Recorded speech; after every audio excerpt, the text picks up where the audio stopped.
Hey everyone, Casey here. So today, nandito ulit ako sa hospital para magpa-x-ray. Prior to my surgery, ito kasi yung request ng aking doctor. And since wala ngayon si Vinci, samahan niyo lang akong asikasuhin ito.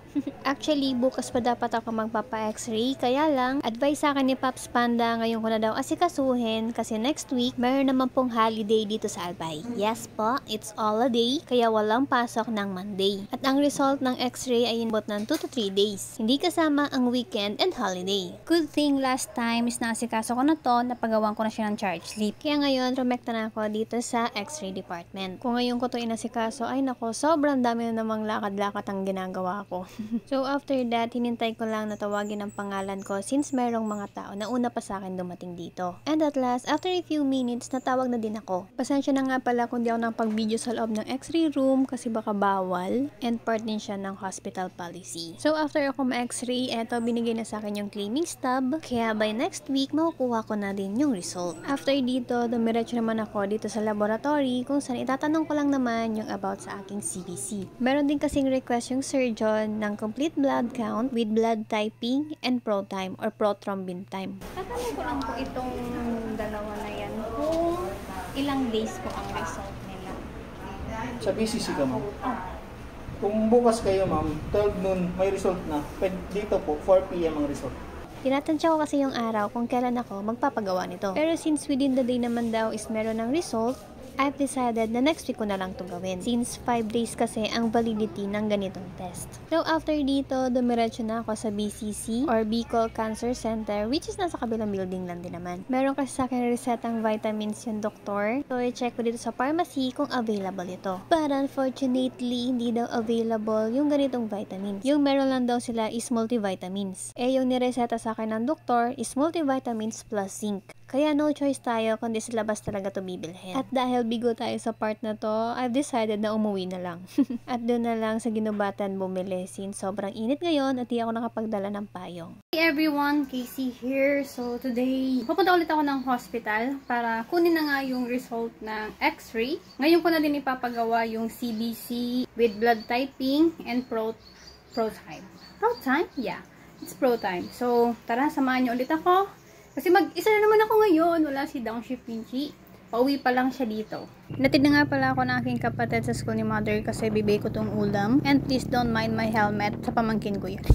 So yun, nahatid ko na yung ulam kay mother. And now, naghihintay na lang ako ng jeep papunta ng hospital. So ito yung school namin before, nung high school ako. Ayan. Diyan ako nag-high school. Super ganda na ngayon. May covered na ganyan. Dati walang ganyan nung kami. Puro lang yan mga puno. Tapos may mga bench dyan sa gilid.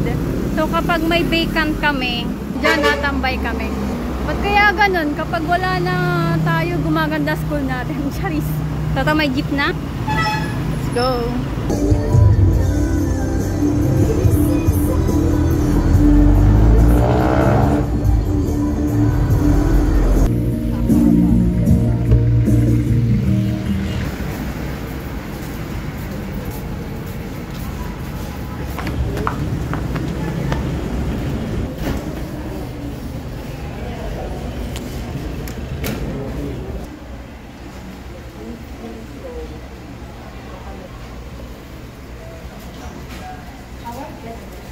Nahinigan ako.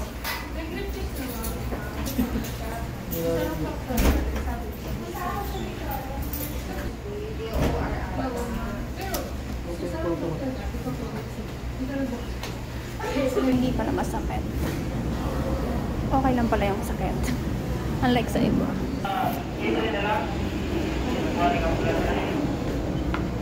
Good morning po. Papunta ka po sa radiology department. Tapos pa-receive mo po. Thank you. Ma'am, palagay po, pangalan na po, tapos perma po sa gilid. Yung image po, ano? Pero niya po yung kunin doon sa pinaka. Thank you. Yung ano daw po image, kunin mo. If ever na lang, bukas na lang, pwede kaya. Thank you.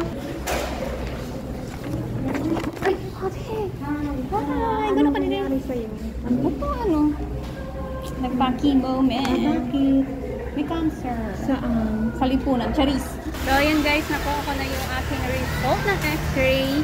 And tomorrow na lang yung sa laboratory sa CBC kasi hindi nga ako maaga nakapunta.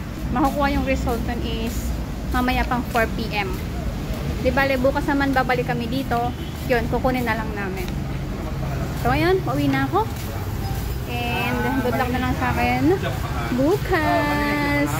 Papunta na kami ng hospital para sa aking admission. Good thing, nandito na ulit si Binchi. Sasamahan niya na ako papunta doon. So, let's go! Kaway ka.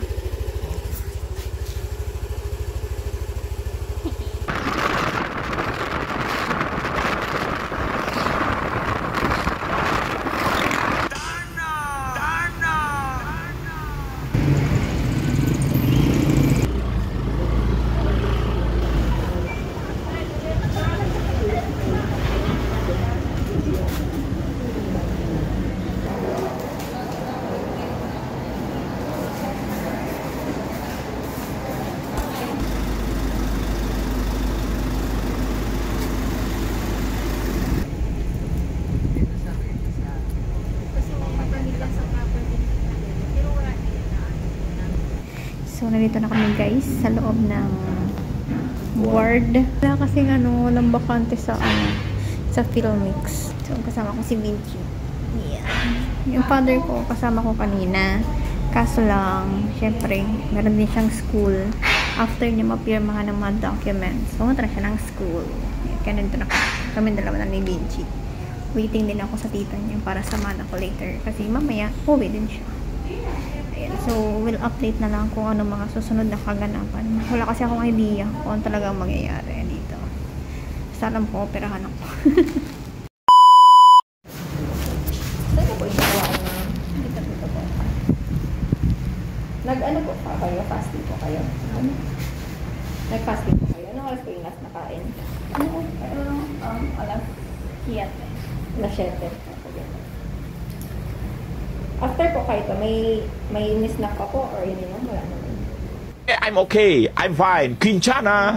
Quinchana. Ting, ning, ning, ning, ning. Ku menahan rasa sakit. Rasa sakit. Angin tuh. Jimenez, ano po ito? Sienna.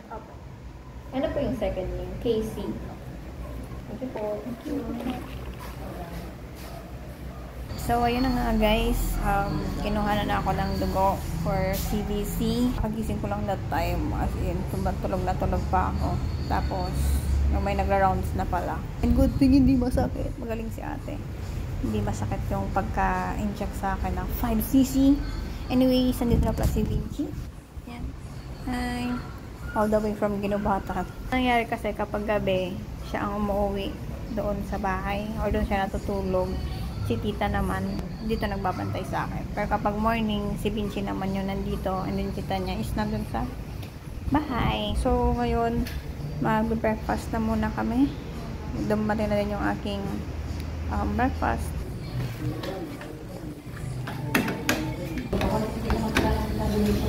Thank you, nurse.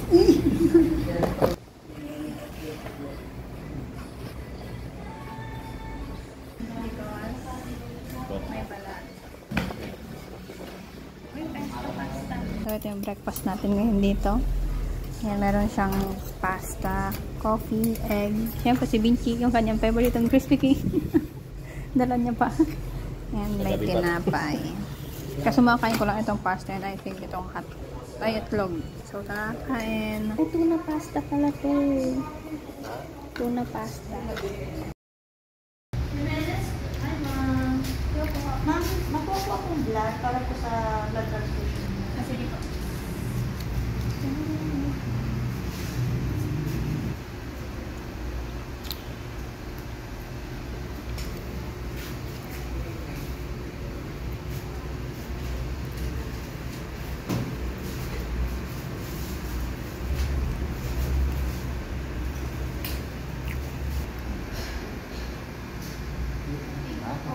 So, ayun, after akong makuha na ng dugo, eto, food trip na naman. Ito yung lunch natin, adobong manok ulit.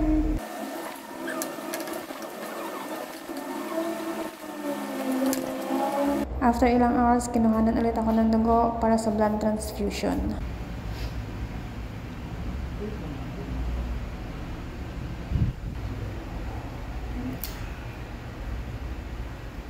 By the way, this time, inilipat na nga pala ako ng room kasi meron ng bakante sa Pilmix.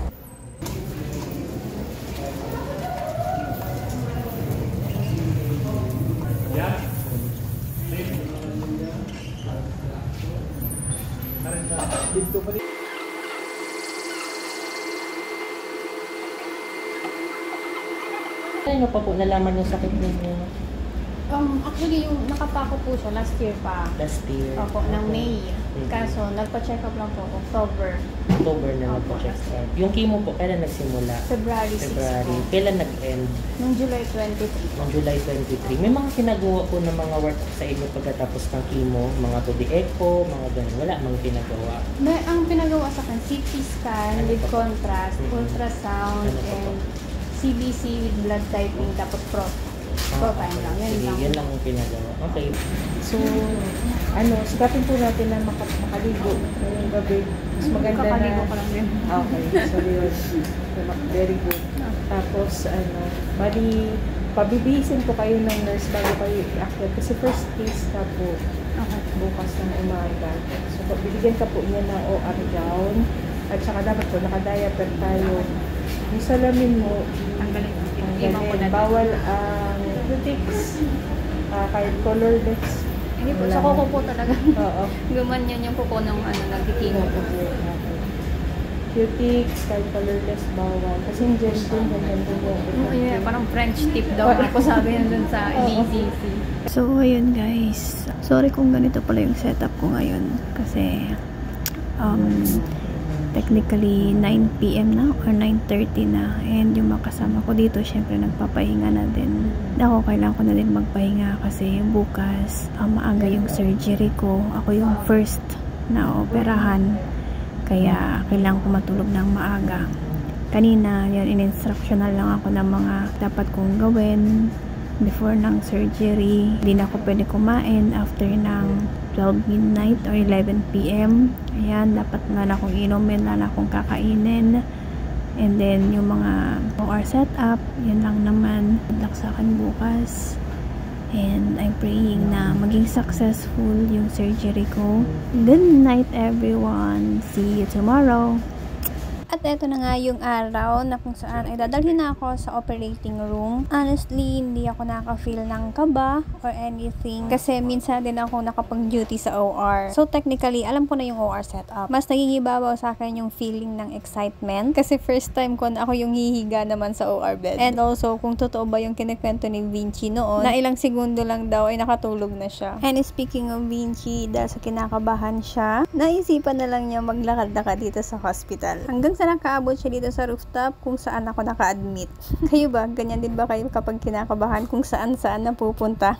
Going back nga, nung nasa loob na ako ng OR or operating room, as far as I remember, nakikipagkwentuhan lang sa akin yung mga surgeon doon, anesthesiologists and nurses. Nagtatawanan pa kami doon, and after that, bugs, wala na akong malay, be. Hanggang sa nagising na lang ako na sobrang lamig na lamig ako. Yun pala, nasa recovery room na ako, and tinawag ko na yung doktor. At yun, inon na nga nila yung heater, at natulog ulit ako.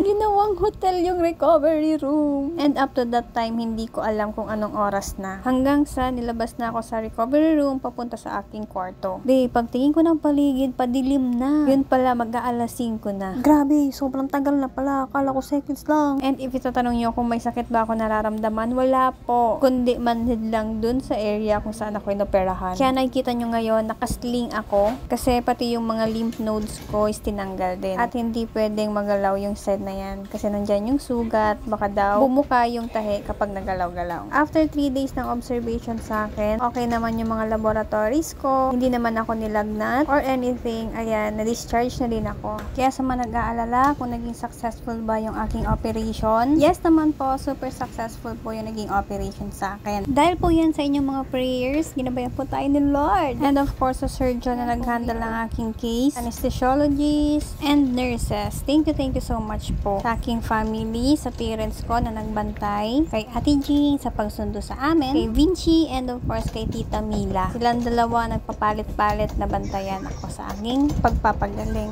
Sa lahat ng aking friends na nangungumusta through chats and text, thank you. Ayan, makakauwi na ako sa amin. Konting pagpapagaling na lang ng sugat, makakapag-motor na ulit tayo. Char!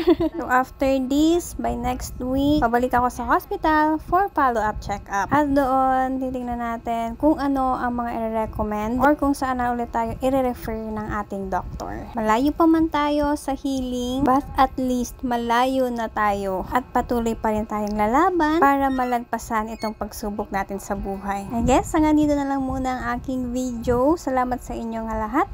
And see you sa next week. Samahan niyo ulit ako sa follow-up check-up ko. Bye!